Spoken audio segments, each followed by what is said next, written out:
today we're talking about really what it's like to start your journey in an emerging technology. What is it like when you start out and you're new and you're going to school or you're going to university and you are embarking upon this quest to learn?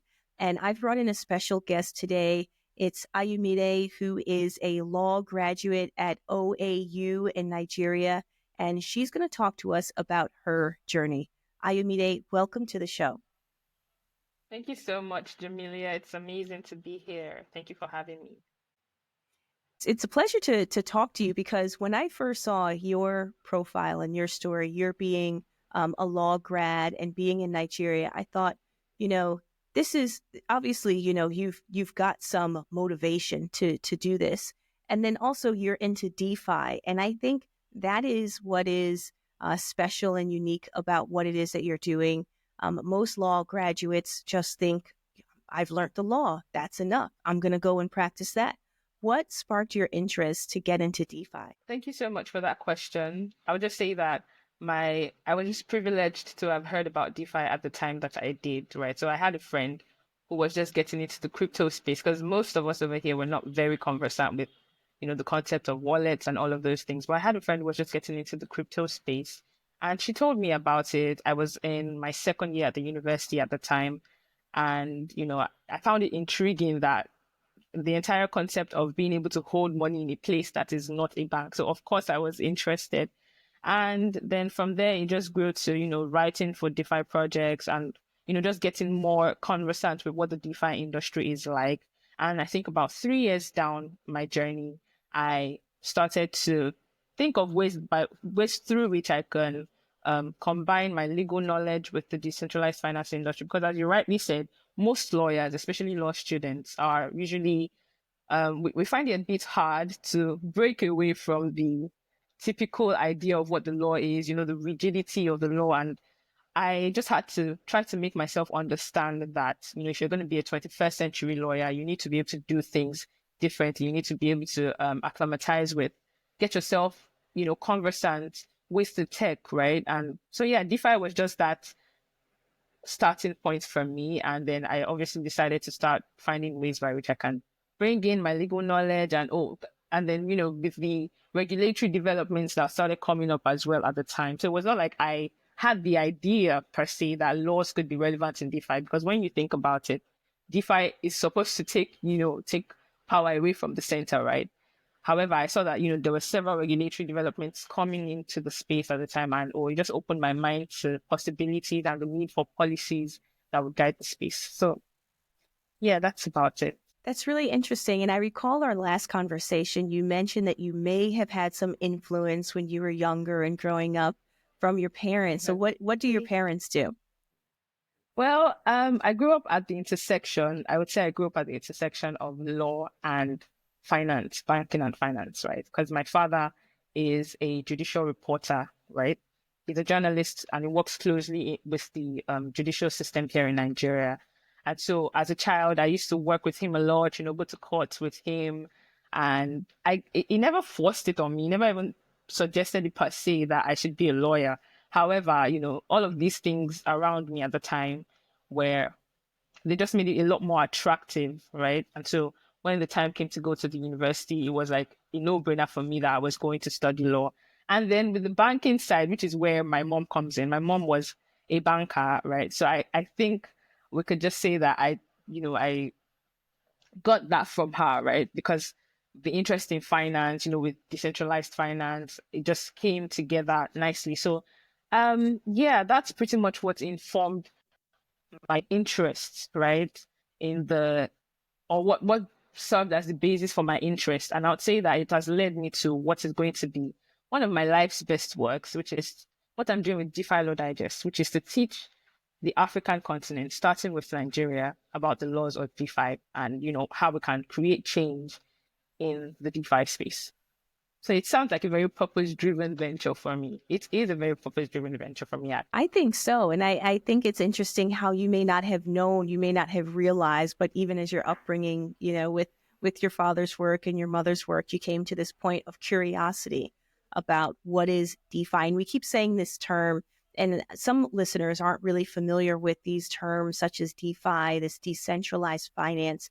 How would you describe decentralized finance if you could? Okay, so DeFi essentially is that system. It's an infrastructure that tries to take power, financial, access and all of those things from the control of centralized authorities. So when I say centralized authorities, you can think of banks, the governments and things like that. So DeFi tries to, make finance as autonomous as possible and as accessible, to everyone as much as possible. And it does this with the introduction of technologies like blockchain technology, smart contracts, automated market makers, and several other protocols that have come in, through this innovation. Now, I should give a little background that DeFi started from, the idea of cryptocurrencies, which I'm sure you might not know what DeFi is, but almost everybody would be familiar with the concept of Bitcoin, right? So Bitcoin was actually the first cryptocurrency. And then, from there, we went into Ethereum, and DeFi just became this whole infrastructure that offers financial services that you could normally find in the traditional financial space in the DeFi space, but this time making it a lot more decentralized, autonomous, and innovative, basically. So yeah, it's just a lot of tech and money when you think about it. The best of both worlds, right? Tech and money. And Exactly. Yeah. why do you think that DeFi is important for Nigeria today? I mean, a lot of people look at Nigeria and they see, an emerging market, lots of opportunity. But is there anything in particular that you think, right now in 2025, Nigeria needs DeFi? Yeah, we're a growing economy actually, and we have, had a lot of challenges with economic changes and, the governments and all of those things. So I think for Nigerians, especially youths in Nigeria, DeFi is basic, and the tech industry generally, I must add, is basically like a safe haven or an opportunity. We see it as an opportunity for us to, really be able to offer skills and, get some level of finance, attain a better financial level, right, for most of us, while still doing things that are legitimate. So it just brings about that opportunity for youths in the Nigerian society to be a part of something amazing. And we are really enterprising, if I do say so myself. I need to speak a lot to that. I would love to speak a lot to that, but I would just, summarize by saying that we are a really enterprising people. And so DeFi being as innovative and as, new, fresh as it is a very attractive industry for most of us. So I think in such a time as this, DeFi is so, it's so crucial because for one, as I said earlier, we have the economic challenges and things like that. And, for us to try to really be, really be a part of what's going on in the world generally, in terms of tech, DeFi really offers that. As you've said, it's a really good combination of the two sides, the tech part and the monetary aspects as well. So yeah, it's something that we're really, really taking advantage of. And we're just hoping that the government, and they are trying as well, I should add, we're hoping that the government would, be a lot more permissive of the industry while still, putting in place policies that would protect investors and things like that. So that's the gray area that we're still trying to work on here in Nigeria. But regardless, crypto is not banned here, unlike in China. So we still get to, Right. utilize tech and all of those things. So, Absolutely. And it's funny listening to you talk about how you've learned about it and you're able to talk about it and explain it. So many people are listening and probably wondering, how did she learn that? How did she get that information? Because for many people to learn about DeFi and to learn about anything really in the Web3 and blockchain space, it seems difficult. It seems almost unattainable. Are there any tips or strategies that you would give to those people who are listening now? okay, yeah, definitely. There's a lot I can share. I've been here for 3 to 4 years. So yeah, I would say that the first thing that you should know or that you work on is your mindset. And I say that because many people come into the space just because they've heard that they can make money from the crypto industry. That's very true. Like you can make life changing money from the crypto industry, but you need to approach it with the right mindset. And that would include, wanting to actually know about what space you're going into. Like, you cannot make the most of it, or you end up getting cheated if you come into the space and you're not even knowledgeable about what goes on there and all of that. So the first things you should do would be to make sure that you have the right mindset and that you get knowledge. And how do you get knowledge? Now, the internet is an amazing place. Today's internet is somewhere that you can find almost anything, information about almost anything that you're looking for. So for people that might not be able to get access to, a tutor or somebody that can really teach them the intricacies of DeFi, and I say that because, some people might not be able to afford such classes, or they might not even have access to such persons, right?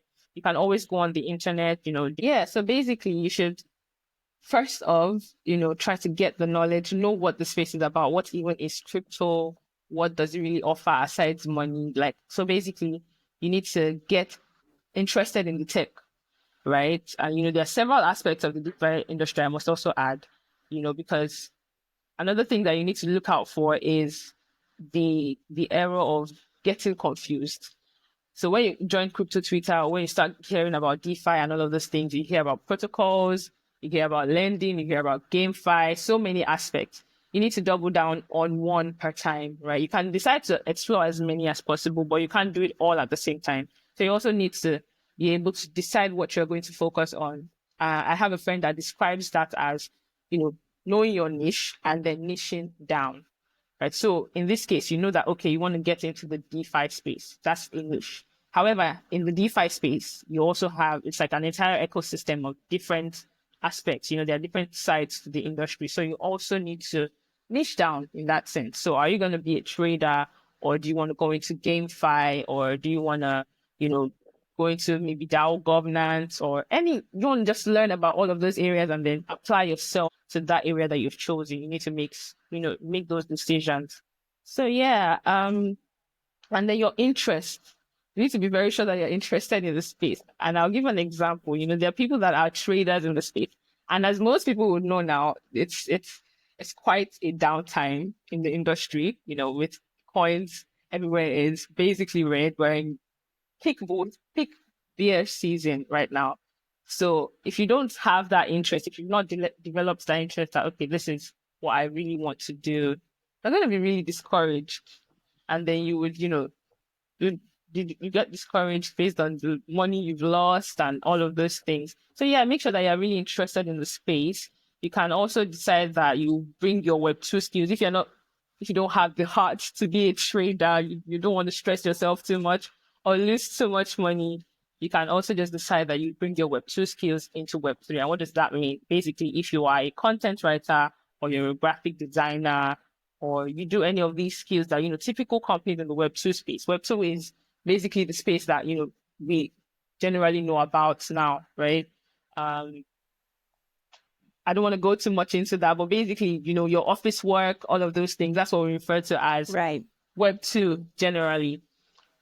So yeah, if you have skills that you offer, you're a project manager, you're a product designer, whatever it is, we have companies in the Web3 space as well that require those skills and that would pay you to offer those skills. So yeah, you can bring those in. You don't necessarily have to know everything about crypto, but of course you learn the basics so that you can properly interact in the space.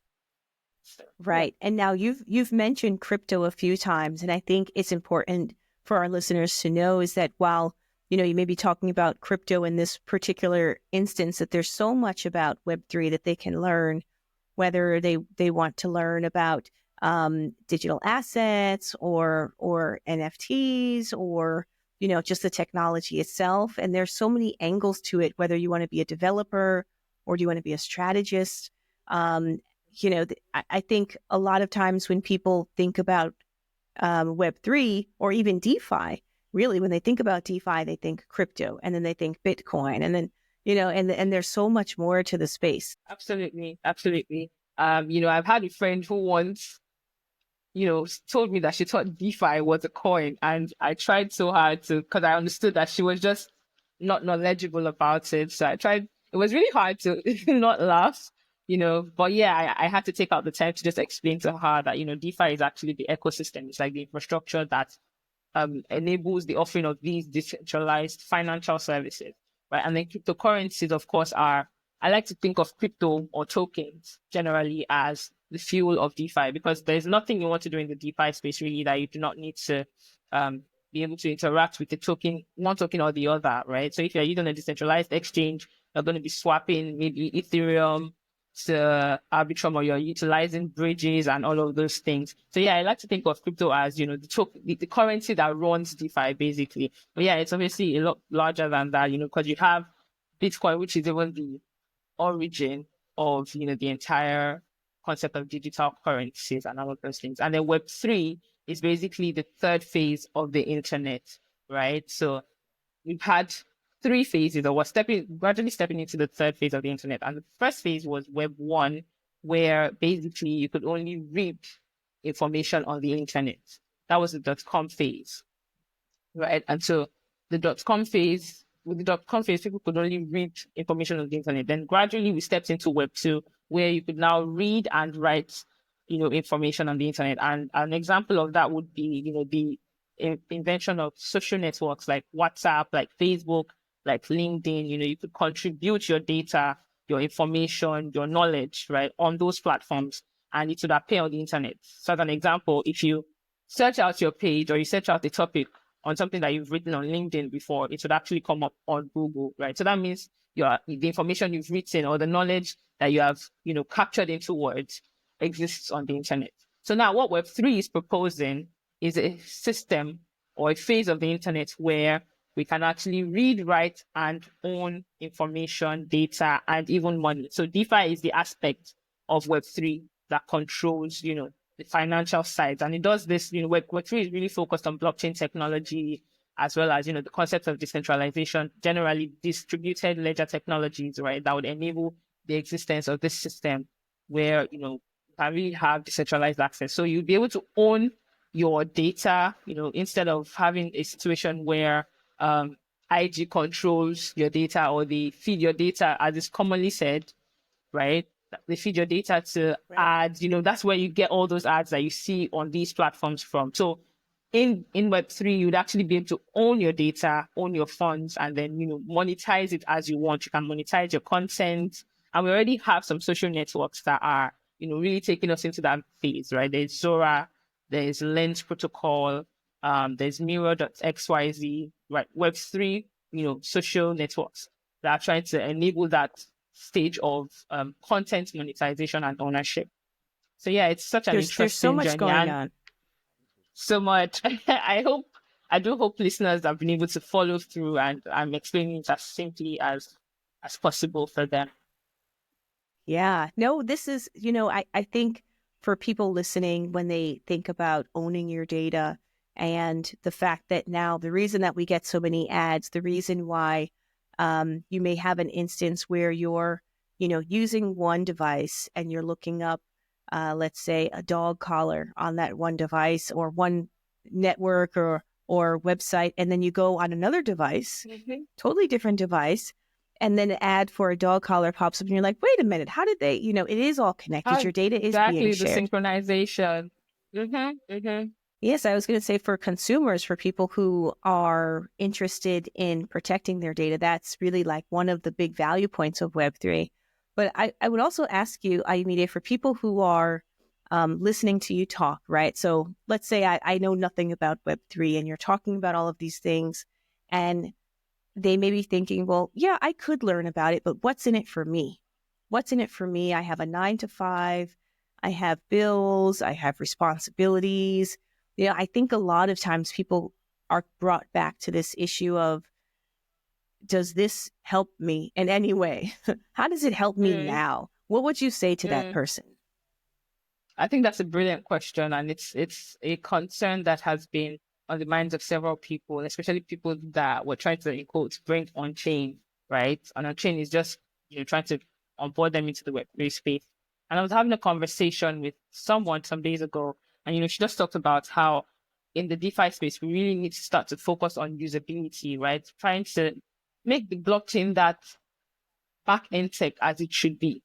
And the example that we explored in that conversation was with regards to, say, Facebook, for example, right? When the era of Facebook and those other social media networks came, we were not, I didn't need to know about JavaScript or C++ to be able to use Facebook. It just showed, like, I just knew what the utility was, or I could connect with friends, or I could, link up with old classmates and all of those things. I can share information, tell people around the world what's going on with me and things like that. So the utility was clear.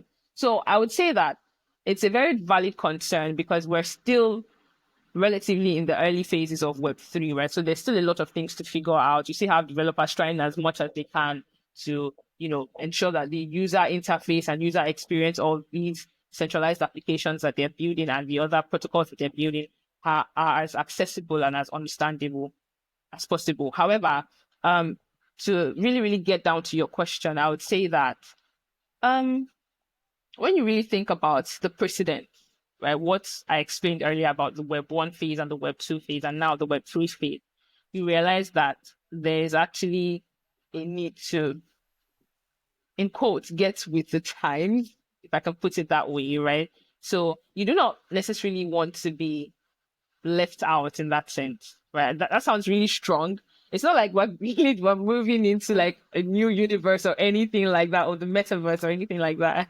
But it's just important that you are able to try to familiarize yourself with the tech. However, to make that as easy as possible for for beginners and new joiners and all of that, we need to have, developers and people that are key players in the space make it as seamless as possible, even down to putting up steps on the applications, right? When I use some fintech platforms and like some, there's a platform known as Money Point, which is really common here in Nigeria. It's a fintech platform.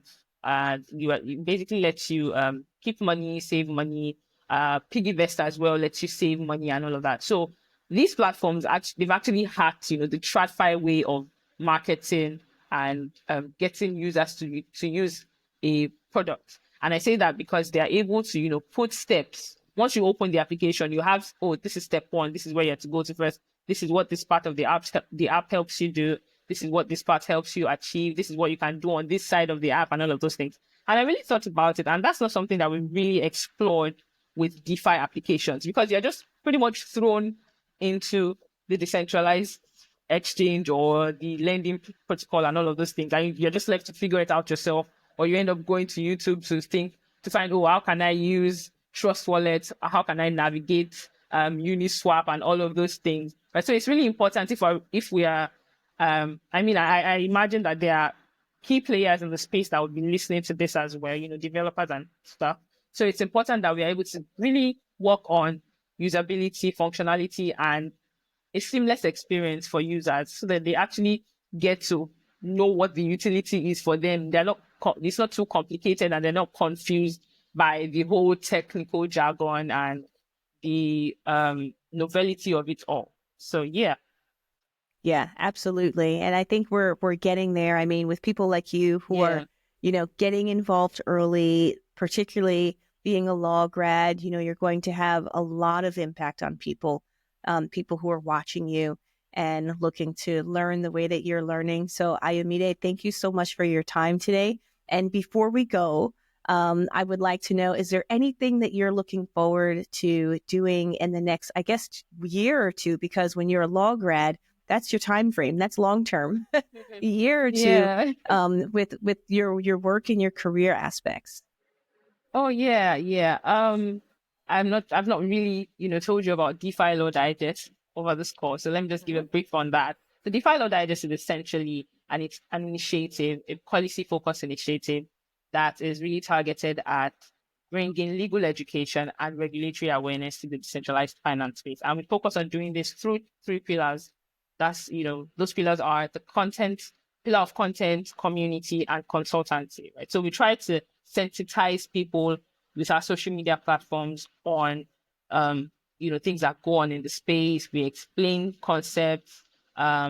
We post news about regulatory updates in Nigeria and globally as well. We have a newsletter where this information is also communicated. And then we're trying to build a community of legal professionals, especially law students. But I found that, a lot of lawyers, once you start to practice, really, it can be a little hard to pivot, right? So a lot of lawyers are already really focused on litigation and those other aspects. However, if we can, get young lawyers, get law students to be really interested in this tech, they can start to see the their value offering in the DeFi space. And we actually do need lawyers, right? Because largely a lot of countries are coming up with regulatory developments. Nigeria, for example, has come up with the Securities and Exchanges Commission here in Nigeria came up with the exposure amendments, right, to some laws that they have created before, some guidelines that they have put out before. And basically it's demanding in that guideline, it's demanding that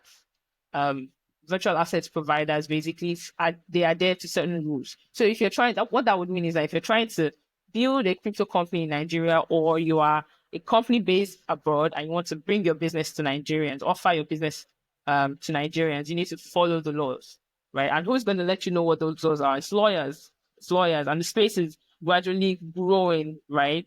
So it's lawyers that are going to that are going to help you with regulatory compliance, business, the development of your business documents and all of those things.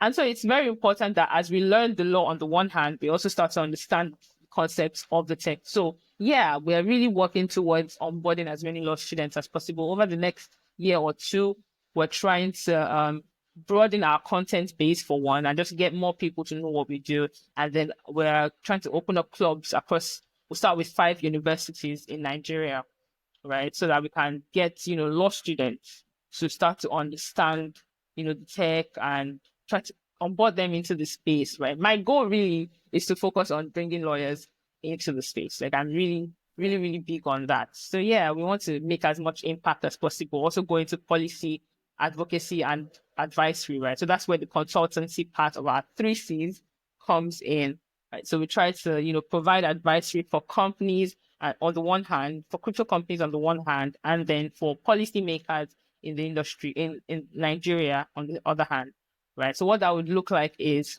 trying to influence positive and safe policies that would not stifle innovation, the DeFi innovation in Nigeria, but instead would ensure that it is protecting the rights of investors and the interests of investors, while also ensuring that the tech is properly safeguarded, right? And that there's room for people to grow, and maybe the invention of regulatory incubators, regulatory sandboxes for different companies to really just be able to test their tech before putting it out there for more people to use. So we're really looking to be a part of those policy discussions, and as much as possible be part of legal education in DeFi, right? So yeah, I hope that it is. I know it's going to be an amazing journey from here, because it's been an awesome one so far. So I really just look forward to everything that is to come and the actualization of these plans. Thank you so much. Thank you, Ayomide. We will follow your journey through this, and just thank you for all the amazing work that you're doing there in Nigeria. And we look forward to more updates. Thank you. I look forward to sharing that as well. Thank you so much for having me. It's been a pleasure getting to share my opinions with you.